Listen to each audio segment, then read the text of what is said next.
Ok, bueno, muy buenas tardes a todos. Muy buenas tardes, Marcelo, Roberto, muy buenas tardes. Gracias por aceptar esta invitación. Con Marcelo hemos estado teniendo estos conversatorios desde hace aproximadamente 3 martes atrás. Y Sí, el martes pasado iniciamos este conversatorio sobre la economía después del COVID. Lanzamos algunas ideas que no sé si tú, Marcelo, quieres hacer un pequeño resumen de lo que hablamos la vez pasada, de tal manera de que lo provocamos a Roberto a, ah, a a ver qué soltarle nos la lengua. contesta, a saltarle a la lengua. Bueno, habían varias aristas. La primera tenía que ver con la base empresarial de Bolivia. Se define con un 80% de empresas unipersonales y que muchas medidas están pensadas o enfocadas a otro tipo de construcciones económicas, pero la empresa unipersonal tiene una rareza, una particularidad en Bolivia, y lo que veíamos es que también hay un tema de intersección con tecnologías, con e-commerce, pagos digitales y también la ausencia del Estado en poder, justamente leyendo tu artículo, suscribo a todas tus palabras, el tema de flexibilizarse y adaptarse a estos escenarios.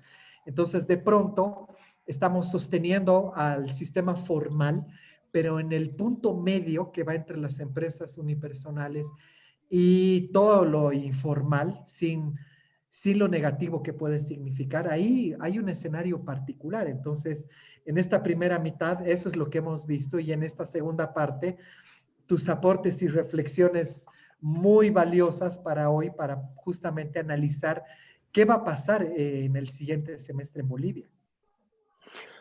Bueno, es muy bien, muchas gracias por la invitación, Gamal, Marcelo. Es un placer estar con ustedes esta tarde y aprovechar justamente las nuevas tecnologías. Mira, yo creo que lo que estamos haciendo en este momento, nosotros y todo el mundo en sus casas, qué sé yo, representa un salto tecnológico que nos va a colocar en un lugar distinto. No nos damos cuenta todavía el enorme salto que estamos dando, pero sin duda nos va a llevar a otro lugar. Ahora, no sabemos bien a qué lugar todavía, y creo que sería prematuro anticiparnos, ¿no? Hay gente que habla de que el mundo que se viene es un mundo desglobalizado, un mundo eh, centrado en lo local, con un retorno a lo rural, a lo provinciano, etcétera. Francamente, podría ser que eso ocurra, pero podría ser que no, podría ser que retomemos más bien la globalización, pero bajo una arista incluso mucho más agresiva de integración cultural, de integración tecnológica, de integración Claro. económica, etcétera, ¿no? Entonces, es muy difícil saber lo que va a ocurrir en el resto del mundo, y por tanto es muy difícil saber lo que va a ocurrir en Bolivia. Yo creo que, sin duda, frente a lo que se viene, lo que nosotros necesitamos es lo que estoy llamando economía flexible, es decir, una economía con una gran capacidad para adaptarse a lo que sea que vaya a venir, ya sea si es local, si es global, si es ultra tecnológico o es más bien artesanal, pero lo que necesitamos son ya no estructuras, sino empresas que son más bien como flujos, más líquidas, que son capaces de adaptarse, que son capaces de apropiarse de las nuevas oportunidades de una manera mucho más rápida. La mención que tú haces muestra las rigideces que tenemos, ¿no? Por ejemplo, ese 80% de empresas unipersonales en realidad son esfuerzos de formalización, pero bajo una normativa que es tremendamente excluyente, tremendamente cara, tremendamente difícil de manejar.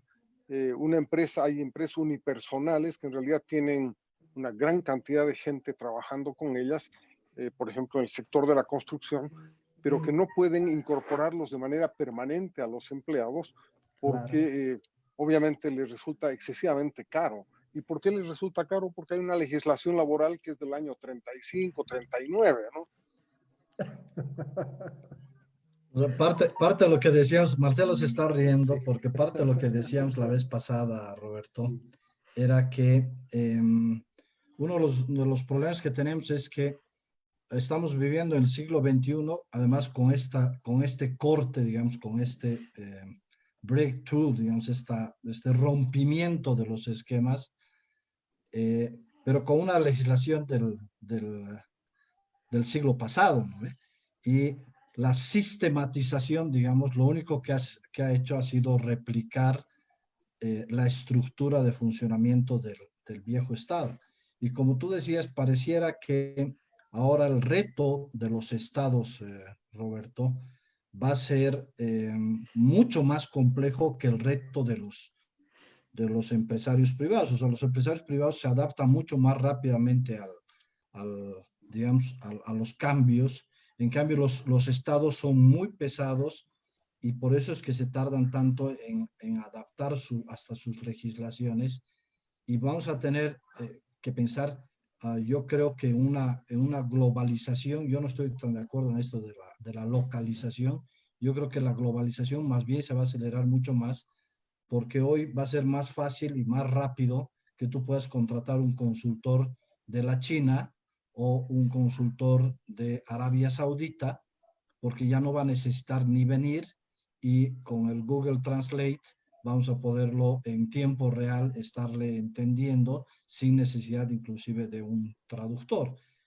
Y la otra cosa que va a suceder es que obviamente las empresas se van a transformar muy rápidamente porque tienen una necesidad de sobrevivir, pero el Estado yo no sé si va a poder acompañar estas transformaciones tan rápidamente y obviamente los estados que sean flexibles, haciendo eco de tu artículo, los estados que sean capaces de ser lo más flexibles y lo más rápidamente flexibles van a ser los que van a poder despegar más rápidamente en esta crisis económica, ¿no?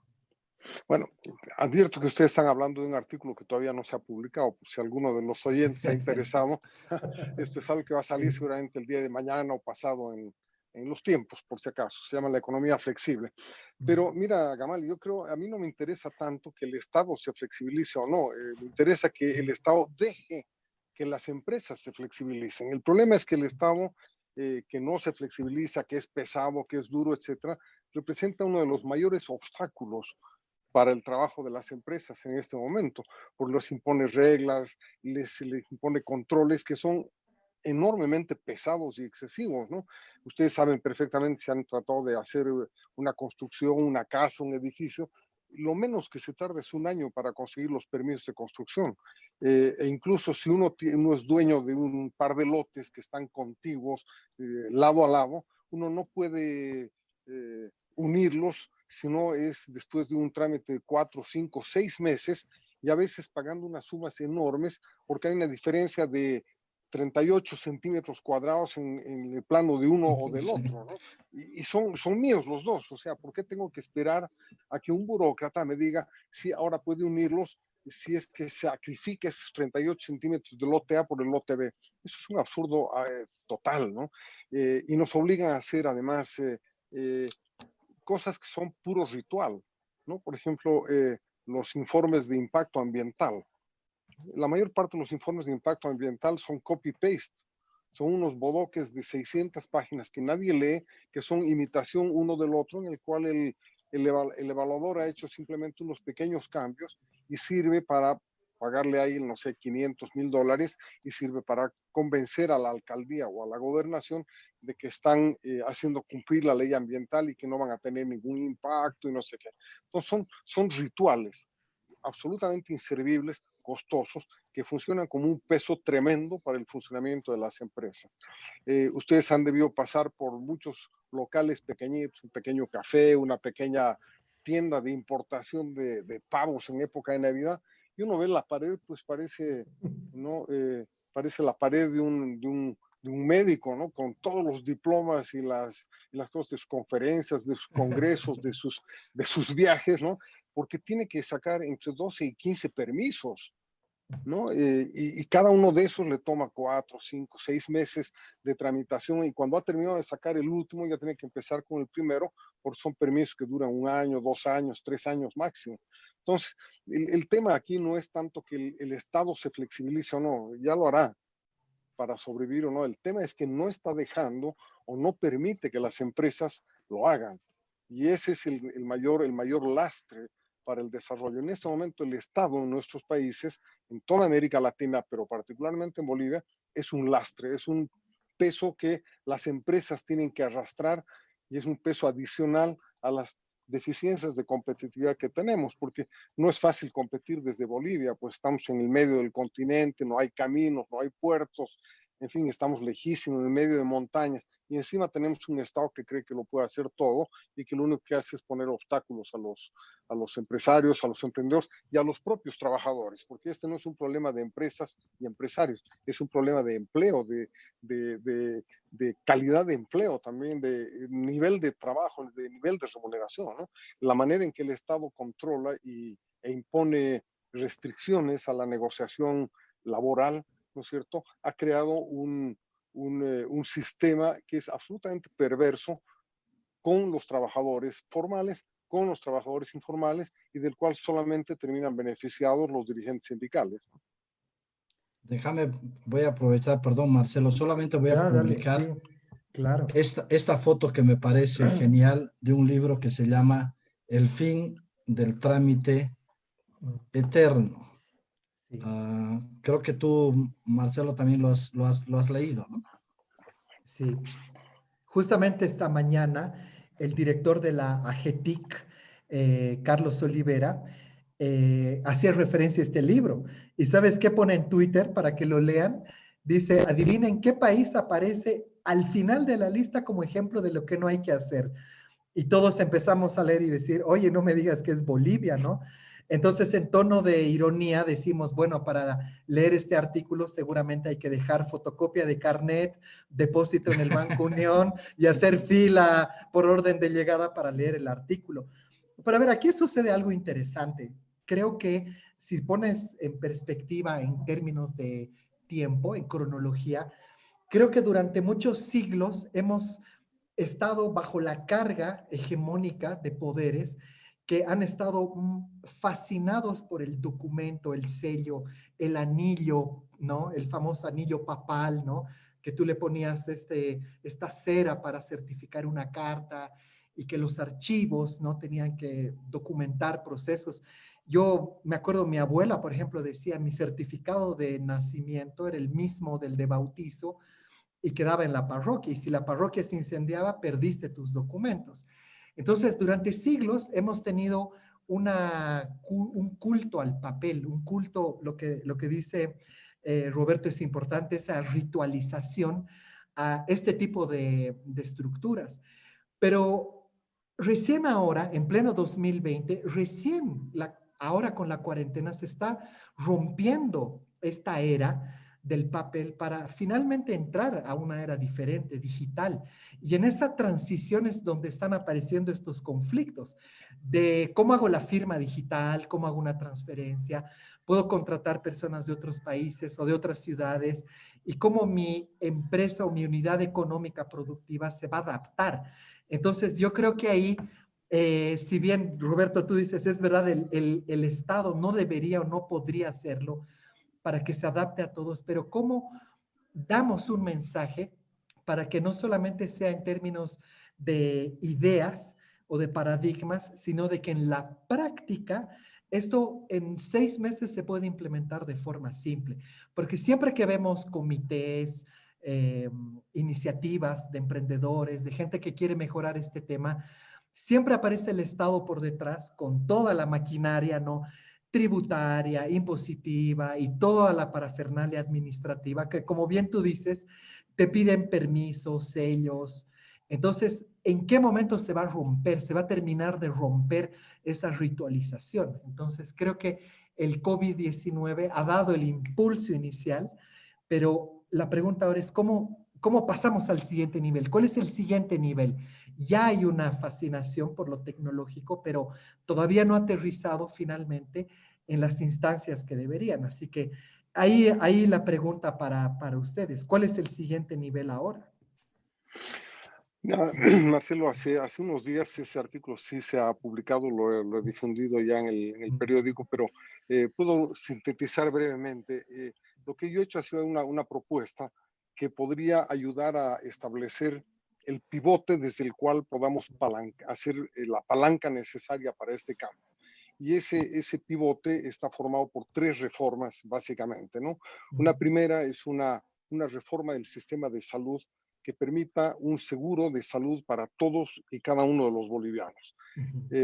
Mi idea básicamente es que funcione al estilo del SOAT, ¿no? Que tenga una exigencia tan amplia, tan universal, y sea obligatorio, de manera que para hacer cualquier trámite, para hacer cualquier viaje, para ser contratado, para salir a vender, qué sé yo, se te exija que tengas un seguro de salud. Si se hiciera esto, los seguros de salud podrían bajar muchísimo de precio, porque además los pondríamos a competir a los privados con los públicos, que las cajas nacionales, que los fondos complementarios, etcétera, ofrezcan servicios de salud, pero también las empresas privadas, las cooperativas, las alcaldías, las gobernaciones, etcétera. En este momento, mira, ya hay servicios privados de salud que venden seguros a 100 bolivianos el mes para 4 personas. ¿Ya? Wow. Entonces, no es una cosa extravagante. O sea, si esto llegara a cubrir a 11 millones de personas, con seguridad ese seguro más barato podría ser incluso más barato que los 100 bolivianos. Posiblemente llegaría a 30, 40 bolivianos al mes o menos. Ahora, entonces, es posible un seguro de salud que sea de carácter universal. Pero, claro, obviamente mucha gente me va a decir, oye, pero tú estás exigiendo que la gente se compre un seguro de salud cuando no tienen ni para comer. Hay mucha gente en extrema pobreza y tú le estás pidiendo un seguro de salud. Pues ahí viene la segunda reforma. A partir de la experiencia de los bonos, de la renta dignidad y todo esto que hemos hecho y de la experiencia de estos días en el COVID, yo propondría un ingreso básico universal, ¿ya? Que sea cuando menos equivalente al precio del seguro. ¿Ya? Entonces, ¿qué ganaría el que recibe este bono? Por lo menos la oportunidad de contratarse su seguro y de escoger qué seguro quiere, lo que ya es mucho. ¿Ya? Entonces, podemos plantear este ingreso básico universal que se financie, como yo lo había planteado hace 15 años, con las rentas de recursos naturales. El Estado tiene que vivir de los impuestos, no puede seguir viviendo de las rentas, porque eso lo convierte en un padre ajeno y un padre perverso que pega a sus hijos porque les da de comer. Entonces el Estado tiene que ser un servidor público, tiene que estar al servicio de la gente y para eso tiene que cobrar unos impuestos porque el día que los ciudadanos seamos contribuyentes va a ser el día en que le vamos a poder exigir al Estado que nos sirva. Entonces la segunda reforma, ingreso básico universal sobre la base de una renta de las rentas de recursos naturales. Y el tercero, obviamente, es el tema clave de gran parte de esta conversación, es una reforma tributaria de carácter también y alcance también universal. Lo que tenemos en este momento es insostenible. Menos del 30% de la población boliviana paga impuestos y el 100% exige servicios. Entonces eso no puede funcionar. Simplemente no puede funcionar. Si le quitamos al Estado las rentas de recursos naturales, tendremos para comprarnos el seguro y para pagarle impuestos. Y entonces que el Estado vaya a trabajar cobrando impuestos a quien debe cobrar, que somos todos los bolivianos, pero impuestos que sean menos onerosos, menos pesados que ahora. Yo creo que con esta tríada de reformas, salud para todos, ingreso básico universal y reforma tributaria, podríamos crear este pivote inicial para empezar a apalancar y a mover el resto de las cosas. La simplificación de trámites, por ejemplo, por supuesto. En este momento, ¿por qué es tan complicado el trámite? Porque eso le da poder al burócrata y le permite complementar sus ingresos. Pero si simplificamos los trámites y le damos al burócrata la posibilidad de que trabaje, de que se emplee, de que reciba su ingreso, etcétera, fuera del trabajo, posiblemente va a ser mucho más abierto a la posibilidad de la reforma. Entonces, lo que haría este pivote sería disociar, separar el seguro social y la seguridad de empleo del empleo laboral, del empleo formal mismo, como ocurre ahora. En este momento, ¿por qué nos aferramos a un empleo formal? Porque es nuestra posibilidad de tener jubilación, la única posibilidad de tener seguro, la única posibilidad de tener una mínima sobrevivencia garantizada. Lo que tenemos que hacer es que esa mínima sobrevivencia garantizada la dé el sistema económico en su conjunto, la de la condición ciudadana, no la condición laboral. Cuando logremos esa disociación, entonces vamos a poder flexibilizar las leyes laborales, vamos a poder promover un sistema de pensiones más incluyente, que tenga, por ejemplo, un seguro de cesantía, además de la jubilación. ¿Me entiendes? Entonces, yo creo que todo esto es posible y no necesita inversiones de 5,000, 7,000, 10,000 millones de dólares por parte del Estado.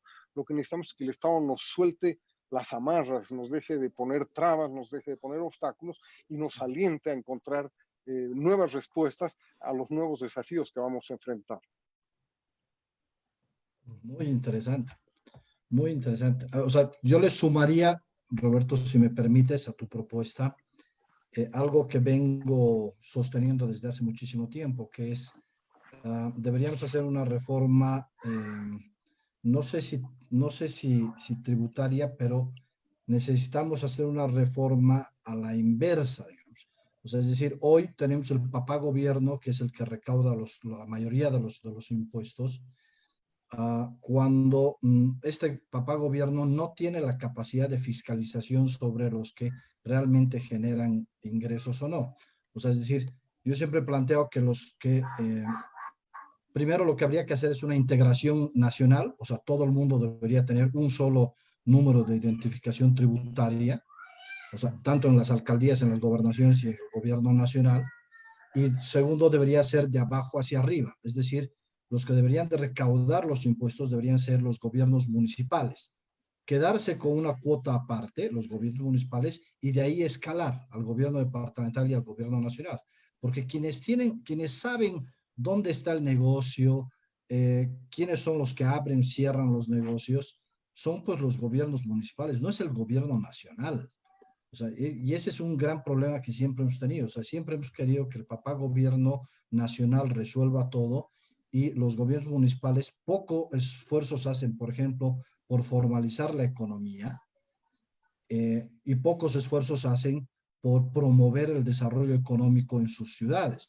Es decir, después del COVID, yo no sé si vamos a necesitar inversiones en infraestructuras. O sea, pareciera que las infraestructuras van a quedar muy al margen de todo esto y más bien vamos a tener que utilizar las tecnologías de información y comunicación como plataformas tanto para la prestación de servicios de educación, de salud o los mismos servicios que te brindan hoy los gobiernos municipales.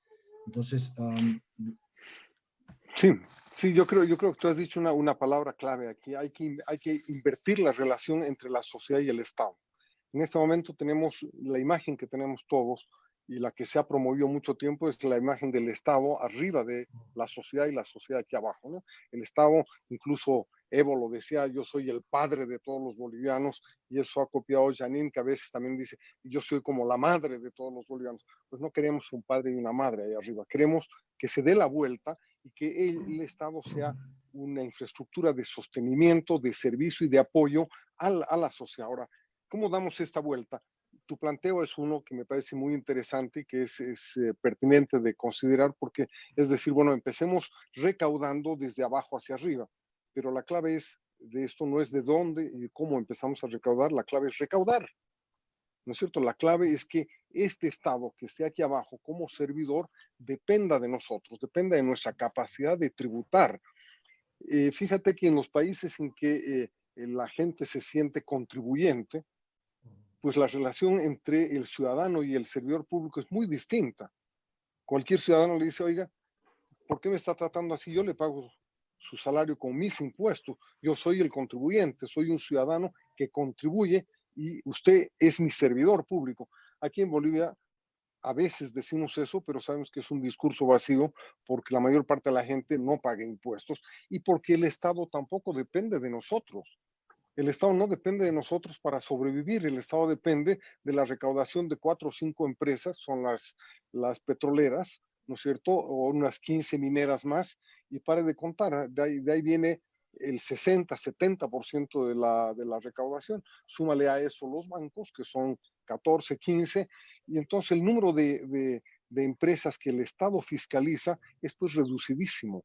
Al resto, bueno, se entretiene a sus burócratas persiguiendo, pero hay un 60% de la población boliviana que no tributa o que tributa de una manera absolutamente marginal. Entonces ellos se sienten dependientes del Estado y el Estado no se siente obligado a ellos. Y lo que necesitamos es justamente invertir esa relación, que el Estado dependa de la sociedad y que nosotros nos sintamos, que el Estado se sienta obligado hacia los ciudadanos también.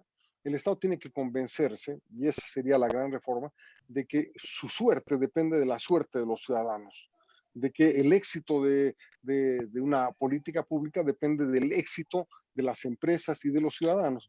En este momento yo te pregunto, Gamal, tú has estado en la municipalidad. ¿Alguna vez en la municipalidad les importaba que una empresa quebrara, fracasara o se cerrara?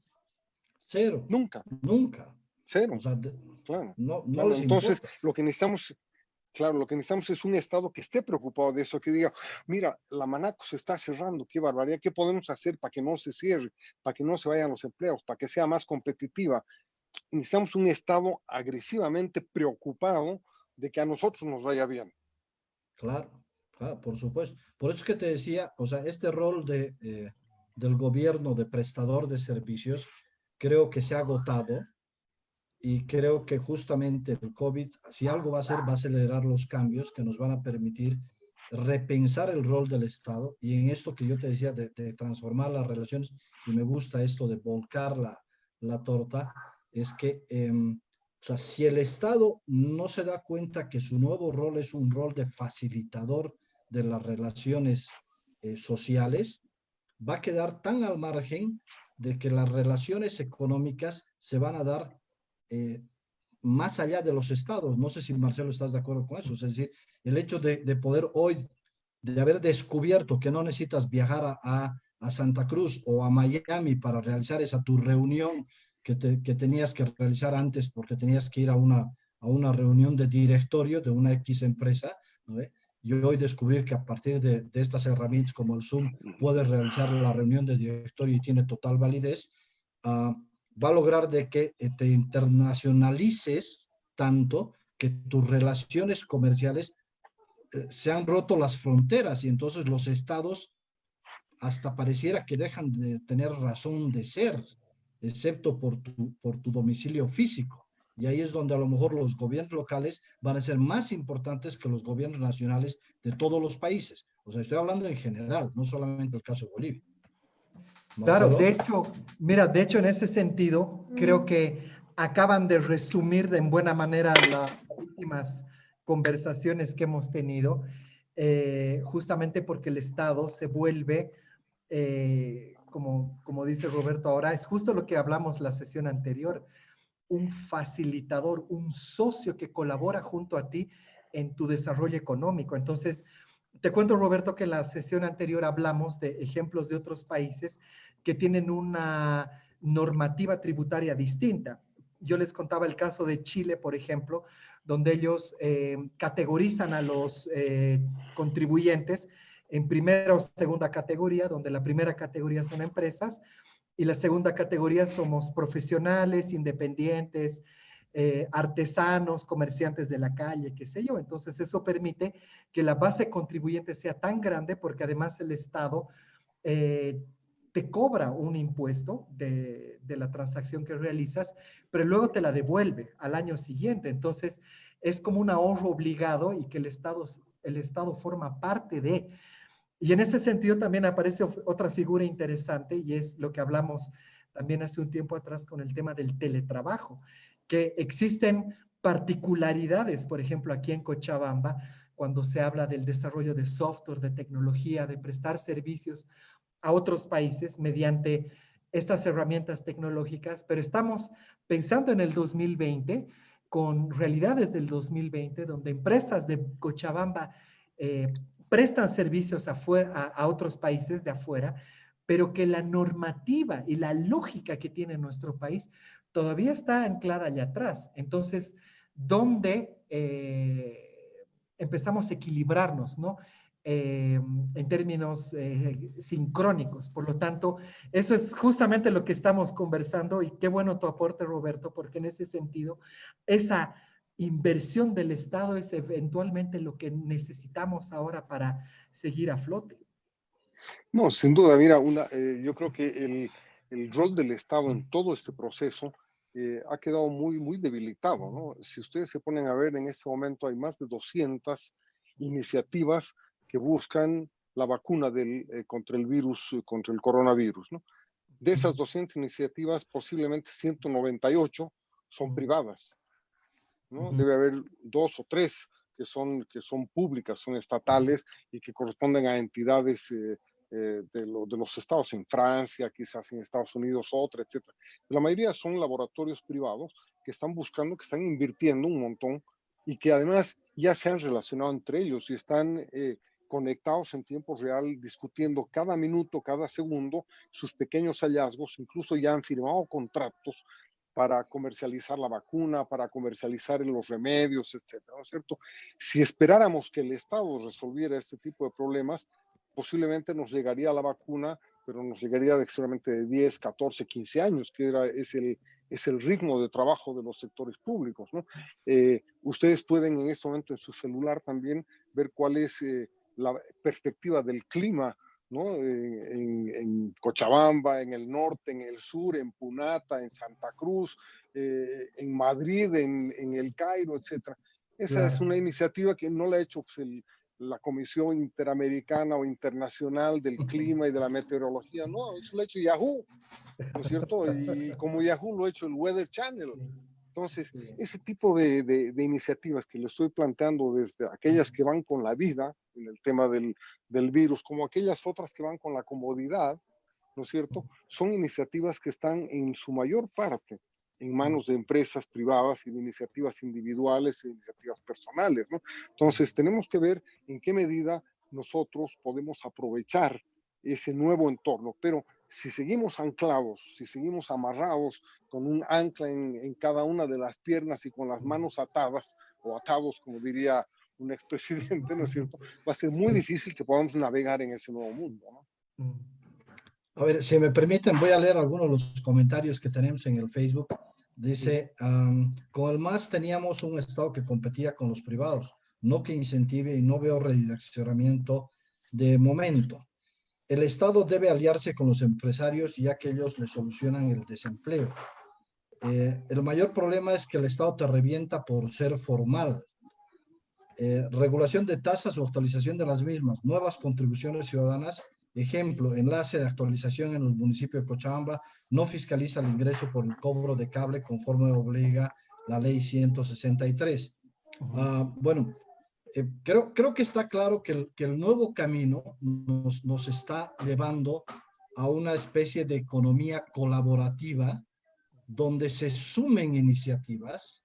O sea, pareciera que la competencia no es que ha dejado de existir entre empresas, y obviamente coincido en que el Estado nunca debería de ser un competidor de las iniciativas privadas. El Estado tiene que participar en los sectores estratégicos, pero no tiene sentido que se ponga a realizar tareas como vender seguros, por ejemplo, o estar en la banca cuando no genera ningún beneficio adicional. Pero Gamal, a ver, permíteme ahora hacer a mí de entrevistador.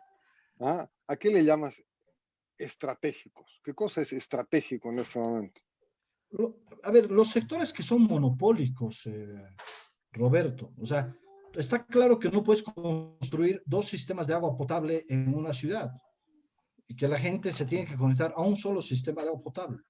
O sea, también, pero eso no es, o sea, eso tú puedes hacerlo, pero puedes hacer varios proveedores, puedes concesionar por barrios, puedes concesionar por periodos, puedes entregar la administración a otras empresas, puedes crear sistemas de competencia. Es lo que hacía la superintendencia, ¿no es cierto? Hacer licitaciones en las cuales se simulaba la competencia.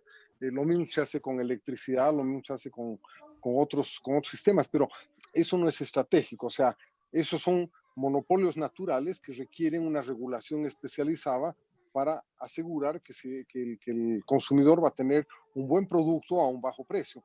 Pero decir que el Estado va a intervenir en sectores estratégicos, me estás diciendo que se ocupe de otorgarnos la Internet porque es el sector más estratégico en este momento. No. O sea, cuando hablo justamente de estratégicos, hago referencia a eso que tú acabas de decir. Es decir, estratégicos tiene que ver con que el monopolio no te permita abusar del ciudadano. Porque uno de los grandes problemas que tenemos con los sectores, desde mi posición, estratégicos, como el tema del servicio del agua, es que como no tiene nadie más que la única empresa que te da agua, te va a dar agua cuando le dé la gana, Roberto. Y eso no está bien. O sea, y eso no está bien. O sea, pero en todo caso, lo que yo digo es, o sea, obviamente tiene que haber una regulación, pero también tiene que haber incentivos y tiene que haber castigos. Es decir, el funcionario público, uno de los grandes problemas que tiene el funcionario público, en especial el de las empresas públicas, Roberto, es que haga o no haga, igual le pagan su sueldo. O sea, a final de mes, haga o no haga, igual le pagan su sueldo. Y no tiene una serie de incentivos, entonces, que lo lleven a hacer más cosas o a finalmente aportar con mayor cosas, pero tampoco tiene una serie de castigos. Es decir, esta protección de las leyes que tenemos ahora hacen casi misión imposible que tú puedes despedir a un funcionario público. Entonces, parte de esta flexibilización que tú planteas tiene que ver también con flexibilizar el régimen laboral en las empresas públicas, no solamente en las empresas privadas, porque el mayor problema que tienes es justamente en las empresas públicas. Es que, claro, pero es que aquí hay una confusión. El monopolio natural en ciertos servicios públicos no obliga a que la entrega o la producción del bien que satisfaga esa necesidad sea de carácter público tampoco. Fíjate lo que ha sucedido durante muchos años con Elfec. Elfec era una empresa privada. Era una empresa privada y entregaba electricidad bajo un sistema concesional controlado y vigilado muy estrechamente. Luego se la nacionaliza y bueno, ahora está entregando la misma energía, qué sé yo. No hay mucha diferencia en eso, pero lo que quiero decirte es justamente no hay mucha diferencia. O sea que perfectamente tú puedes establecer un sistema de regulación sobre el privado que incluso es mucho más coercitivo, mucho más eficiente que sobre el público, porque en el público puede haber colusión política entre el que da y el que vigila, y ahí tienes una dificultad adicional, que es lo que ha estado pasando en CEMAPA, y tú lo sabes muy bien, en el caso de Cochabamba, estamos pues condenados a un sistema monopólico, abusivo en una parte, pero es abusivo no solamente con el consumidor, es abusivo con el resto, ¿no es cierto? Porque al resto de la ciudad la hemos condenado a una competencia mortal entre aguateros y poceros, y no hay quien los regule y quien los vigile. Entonces ahí en esa parte de la ciudad hay una competencia despiadada, sin regulación, donde la gente compra agua de muy mala calidad a un precio carísimo. 7 bolivianos el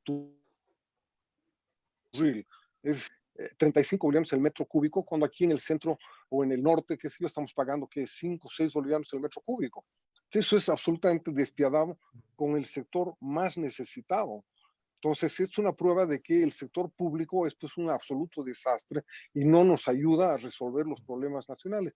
Y te recuerdo simplemente lo que hemos sacrificado en Cochabamba. El año 2000 hemos mandado al diablo un contrato que obligaba a la empresa a tener cobertura del 98% en menos de 4 años. ¿No es cierto? La obligaba, si no eran unas penalidades, unas multas brutales. Y en esa época, recordarás, apenas aparecía agua despilfarrada en una esquina por si había roto una cañería, salía en primera plana en el periódico y Aguas de Tunari lleva 2 días sin arreglar esto. En este momento hay lugares donde el agua fluye durante 3, 4 semanas y no aparece ni en la última plana del periódico la noticia de que CEMAPA no arregla ese desperfecto, ¿no? Entonces, tenemos un problema del que deberíamos aprender por lo menos de nuestra propia experiencia, pero hay algo que nos impide hacerlo, hay un velo que nos impide apreciar lo que hemos perdido, lo que podemos ganar y nos lleva a resignarnos en lo que se llama equilibrios de bajo nivel, ¿no? No, de acuerdo, de acuerdo. Y te propongo que hablemos del tema del agua, porque bueno, es un tema fascinante en otro conversatorio, porque sí, o sea, a ver, lo que sí está claro es, yo he escrito un artículo que se llama Ser pobre es muy caro, pero lo que no entendemos es que ser pobre es muy caro para la sociedad, o sea, no solamente para el pobre. Porque resulta que el pobre tiene muy bajo acceso a los servicios básicos. O sea, no tiene, el ejemplo que has dado, o sea, 7 bolivianos el turril, cuando pagamos 5 bolivianos nosotros aquí el metro cúbico. O sea, 1000 litros pagamos 5 bolivianos y ellos tienen que pagar 35 bolivianos agua de turril que no sabemos si es potable, por si acaso. O sea, entonces es un crimen, 7 veces más tiene que pagar. O sea, ¿es caro ser pobre? Claro que es caro ser pobre. Si tiene que pagar 7 veces más el valor del agua y nosotros lo único que tenemos que hacer es abrir la pila o preguntarle cuánto tiempo se tiene que, o sea, lo que les sucede a los niños en la zona sur, se siguen muriendo de diarrea, Roberto, porque no tienen agua en las escuelas. Entonces hemos tenido que incentivar nosotros, ahí junto con la Fundación Abril, hemos promovido los tanques cosechadores de agua, porque nos íbamos a tardar mucho en llegar con agua, para que los niños se puedan lavar sus manos. Hoy, en esta crisis del COVID, ese tema, por ejemplo, es vital, porque si no se van a morir, porque se van a contagiar a través de sus manos. ¿Cómo vas a hacer con eso? Pero bueno, es un tema muy apasionante y seguramente vamos a hablarlo en otro momento. Regresaremos al tema de la economía y del rol del Estado lo que planteamos con Marcelo, nuevo modelo mundial, nuevo orden mundial. ¿Tú qué dices, Marcelo? A ver, me pasa algo curioso. Cuando estaban hablando del 2000, yo me acordaba y decía, ¿dónde estaba el 2000 ya? Y bueno, había salido de la universidad y me tocó vivir en La Paz. Estaba de paso aquí en Cochabamba y era una ciudad realmente en guerra, ya. Me acuerdo que salí apenas, las imágenes que me vienen a la cabeza me sorprenden, pero ahora me pasa algo curioso y les cuento que doy clases en la universidad y tengo alumnos que han nacido el 2000 y ya están en la universidad y ya están pensando, ¿y ahora qué voy a hacer? ¿Qué tipo de emprendimiento, qué tipo de negocio voy a desarrollar? Y de pronto están mirando otro enfoque empresarial, ¿no? Otra mirada empresarial muy distinta a la que hemos visto nosotros.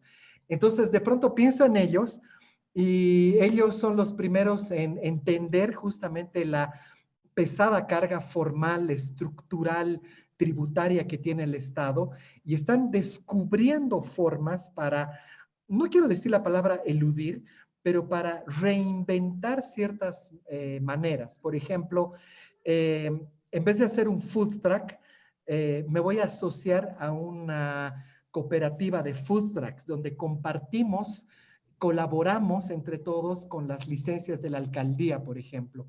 O vamos a alquilar entre varios una casa y cada uno se va a dedicar a un espacio y ahí va a ser su negocio. Entonces, lo que tú decías de la economía colaborativa, de pronto parecía hace 20 años atrás, ¿no? Como una idea exótica de los años 60, ¿no? Woodstock, pero hoy día al escenario actual y con las tecnologías que tenemos, parece que se está, está resurgiendo la idea, pero en las nuevas generaciones, tal vez ya no nosotros, pero si tú le preguntas ahora a los chicos de 20 años, te van a hablar de eso, te van a hablar de otros términos, con otros conceptos como carpooling, ¿no? Y eso me parece interesante porque otra vez la pregunta es, ¿y dónde coloco el Estado acá? ¿Y dónde aparece toda la formalidad acá? Y te diré que me sorprende ver en ellos ese espíritu. Ojalá no lo pierdan, pero creo que a la larga esta cuarentena está también ayudando a despertar el espíritu emprendedor en muchos jóvenes o personas que no la habían desarrollado todavía. No, yo creo que eso es importante. Yo creo que ha ocurrido muchas veces. Un joven piensa en abrir una empresa pequeñita, primero para vender lo que él produce, lo que él piensa, lo que él hace, etcétera. Pero fíjate el momento que empiece a crecer, el momento en que necesite aumentar su escala de producción, el momento en que necesite contratar gente. Ahí es cuando aparece el peso del Estado que se lo va a impedir, porque para contratar gente en este momento tú prácticamente contratas de por vida. Una vez que contratas a una persona no la puedes despedir. Incluso están aumentando las cargas con el COVID, ¿no? Aparecen iniciativas desde el Ministerio de Trabajo que declaran al COVID como una enfermedad laboral, por ejemplo, ¿no? Y que va a obligar a las empresas y a las cajas a pagar la ausencia y a pagar las cuarentenas y los aislamientos, etcétera. Pues eso lo que hace es aumentar y agregar costos laborales que desincentivan totalmente la posibilidad de crear empleos. Entonces, cuando llegue ese momento, el joven va a decir, no, ¿sabes qué? Muy lindo esto de crear y emprender, qué sé yo, pero si se trata de crear empleos para los demás, estoy fregado porque ahí me convierto en un rehén del Estado y de los trabajadores, ¿no? Entonces, ¿quiénes terminan dañados en todo esto? Son los propios trabajadores. Si ustedes se fijan, en los últimos 14 años, el gobierno creó enormes incentivos de protección al trabajador. Aumentos de salarios automáticos, reducción de la brecha entre el trabajador más barato y el trabajador más caro, el que tiene menos y máximo salario. Todo parecía una maravilla, pero uno se pone a ver el dato de fondo y se da cuenta que el salario real de los trabajadores en estos 14 años de bonanza o se mantuvo igual o decreció. ¿No es cierto? Entonces, ¿qué ha pasado? O sea, ¿dónde se fue la bonanza? No está en los bolsillos de los trabajadores. Pero sí ha habido un aumento en el salario mínimo. Sí, ha aumentado el mínimo, pero se ha reducido el máximo en términos relativos. Entonces, la brecha entre el trabajador más productivo, más antiguo, más experimentado y el inútil que está empezando a trabajar y que tiene que aprender todavía a trabajar es mucho más pequeñita. Entonces, ha sido beneficiado el trabajador que comienza y ha sido castigado el trabajador más productivo y más largo. Y encima, claro, cuando se trata de despedir muy difícilmente, lo que han hecho las empresas ha sido despedir a estos de arriba, a los trabajadores más antiguos, más productivos, más experimentados, que se han vuelto a contratar, pero en otra empresa y quizás empezando desde más abajo. De manera que la brecha salarial se ha reducido y el salario real ha disminuido en este periodo. Entonces, al final, en esta bonanza y toda la protección laboral, quien se resultó dañado es el trabajador. El trabajador que ya está en el sector formal, pero también resultó dañado el informal porque no ha podido acceder a un empleo de calidad, a un empleo que le dé seguro, que le dé vacaciones, que le dé jubilación, pensiones, etc. Entonces, estamos en un sistema en el que este buenismo, esta buena voluntad para hacer las cosas está causando enormes perjuicios, incluso a aquellos a los que pretende beneficiar. Volviendo al caso también del año 2000, ¿no es cierto? Se trató de defender las tarifas, del aumento de tarifas, porque iban a ser muy altas, etc. ¿Cuál fue el resultado? Que se mantuvo el sistema más injusto y más ineficiente de distribución del agua que tenemos. Lo mismo está pasando con el salario, lo mismo pasa con las leyes laborales, ¿no? El que es objeto del beneficio resulta ser perjudicado por esa mano torpe y pesada del Estado, ¿no? Sí, de hecho, mira, un comentario que han puesto en Facebook, en tu página, Gamal, hay una frase que me parece espectacular que dice Waldo, dice, el ciudadano tiene que dejar de ser tramitador del Estado. Todos los documentos y requisitos para cualquier trámite deben estar en línea. Ese comentario me parece espectacular porque esa es el primer punto de partida para empezar a mejorar esta relación de sociedad y Estado.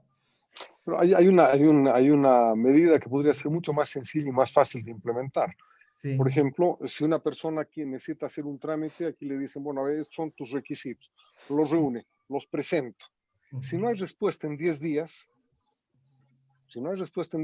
y él cree que ha hecho todo en orden, se toma la no respuesta del Estado como la aceptación. Y el que ha presentado se compromete, mediante una declaración jurada, a cumplir las normas bajo las cuales está solicitando su registro. De manera que esto reduciría enormemente de 360 a 10 días cualquier trámite, pues.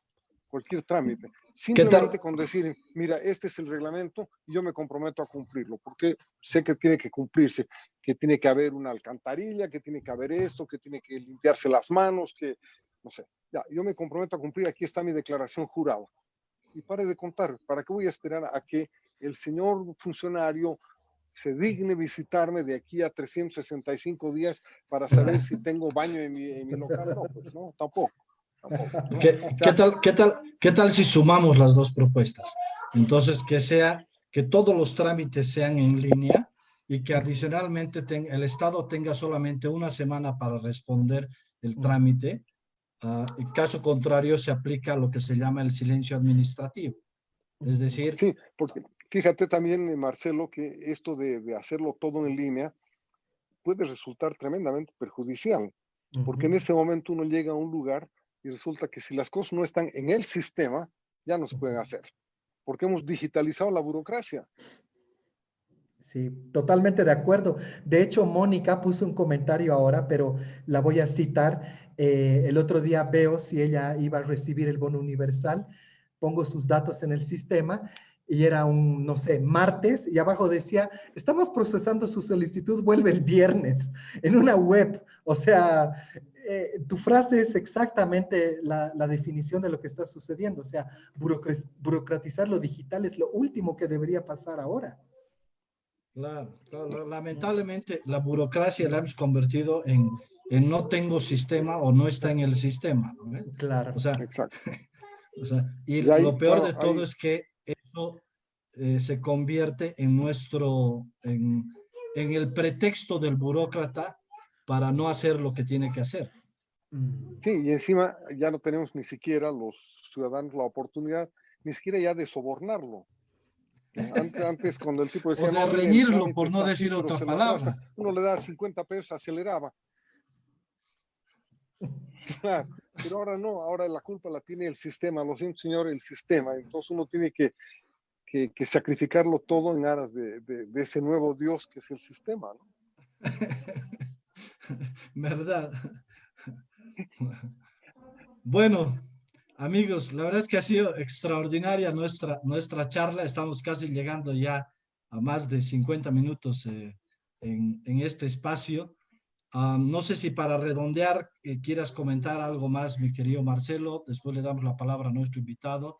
Y si les parece, cierro yo este que ha sido una charla exquisita, porque hemos tocado varios temas y creo que además provocadora porque va a generar una discusión muy grande en otros lugares que no los vamos a poder ver nosotros. Claro.